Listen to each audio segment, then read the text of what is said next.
Siddhu Jonnalagadda 'Jack' cinema ఎలా ఉంది? Hit అయిందా? ఫ్లాప్ అయిందని ఇప్పుడు తెలుసుకుందాం. ఫస్ట్ ఆఫ్ ఆల్ ఈ మూవీ స్టోరీ విషయానికొస్తే ఇదొక స్పై యాక్షన్ థ్రిల్లర్ అన్నారు. కానీ ఇందులో కామెడీ ఉంటది, సటారికల్ డైలాగ్స్ ఉంటాయి, అన్నీ ఉంటాయన్నమాట. అసలు హీరోయిన్ ఎందుకు పెట్టారో, ఎందుకో ఏమి అర్థం కాదు. అసలు సినిమా చూస్తున్నప్పుడు ఫస్ట్ హాఫ్ నుంచే మనకి చాలా చోట్ల ఇరిటేషన్ వచ్చేస్తది. ఒక హీరో క్యారెక్టరైజేషనే కొంచెం ఇంట్రెస్టింగ్‌గా ఏదో దాచారు సీక్రెట్ అన్నట్టు అనిపిస్తది తప్పిస్తే, మిగిలిన అన్ని ప్రొసీడింగ్స్ కూడా చాలా చిరాగ్గా, చెత్తగా ఉన్నాయి భయ్యా. అసలు హీరోయిన్ వైష్ణవి చైతన్య క్యారెక్టర్‌ని ఎందుకు పెట్టారో నాకైతే అర్థం కాలేదు. చెప్తున్నాను కదా, చాలా సీన్స్ ఆ గ్రీన్ మ్యాట్ వేసి తీసేసినట్టు అనిపించింది. ఫస్ట్ హాఫ్‌కే తలనొప్పి వచ్చేస్తది. సరే సెకండ్ హాఫ్ అయినా కొంచెం బాగుంటే సినిమా యావరేజ్ అవుతదేమో అనుకుంటాం. బట్ అది కూడా ఏమీ లేదు. సినిమాలో మెయిన్ మైనస్ పాయింట్స్ ఏంటంటే ఎంచుకున్న స్టోరీ. ఇప్పుడు ఒక స్టోరీ పాయింట్ అనుకుని దానికి అనుగుణంగా వెళ్ళిపోవాలి.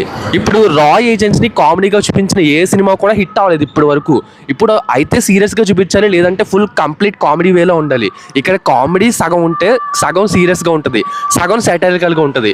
హీరోకి నచ్చినవన్నీ చేసేస్తూ ఉంటాడు. అసలు వాళ్ళు రాయ్ ఏజెంట్సా, కానిస్టేబుల్సా నాకైతే అర్థం కాలేదు. చెప్తున్నాను కదా. ఇప్పుడు సినిమాలో మైనస్ పాయింట్స్ మాట్లాడుకుందాం. సినిమాటోగ్రఫీ చెత్తలా ఉంది, మ్యూజిక్ దరిద్రంగా ఉంది, బీజిఎం సింకే కాలేదు. ఇంకా గ్రాఫిక్స్ అంటారా, చాలా చోట్ల గ్రీన్ మ్యాట్ పెట్టి తీసేసినట్టు అర్థమైపోతుంది. ప్రొడక్షన్ వాల్యూస్ చాలా చీప్ క్వాలిటీగా ఉన్నాయి. పాపం డబ్బులు లేవనుకుంటే సినిమా చేయడానికి చాలా చీప్గా ఏడ్చాయి అనమాట. ఇంకేం చెప్తాం, సినిమాలో ఇది బాగుందని చెప్పడానికి ఏది లేదు. ఇప్పుడు హీరో క్యారెక్టరేషన్ కూడా టిల్లు క్యారెక్టర్ లాగా అనిపిస్తుంది తప్పిస్తే కొత్తగా రాసుకున్నట్టు ఏం అనిపించదు. అక్కడక్కడ ఒకటి రెండు ట్విస్ట్లు ఏమో పర్లేదు అనిపిస్తాయి, కానీ బేభత్సంగా థ్రిల్ అయితే చేయవు భయ్యా. ఈ సినిమా అయితే దారుణంగా పెద్ద రాడ్ దింపింది. మీరు ఒకవేళ డబ్బులు ఖర్చు పెట్టి సినిమాకి వెళ్తే మీకు కూడా కష్టమే. చెప్తున్నాను కదా, సినిమాకి నా రేటింగ్ వచ్చేసి 1 మాత్రమే. ఎక్కువ అంచనాలు పెట్టుకోవద్దు, ఆశలు పెట్టుకోవద్దు.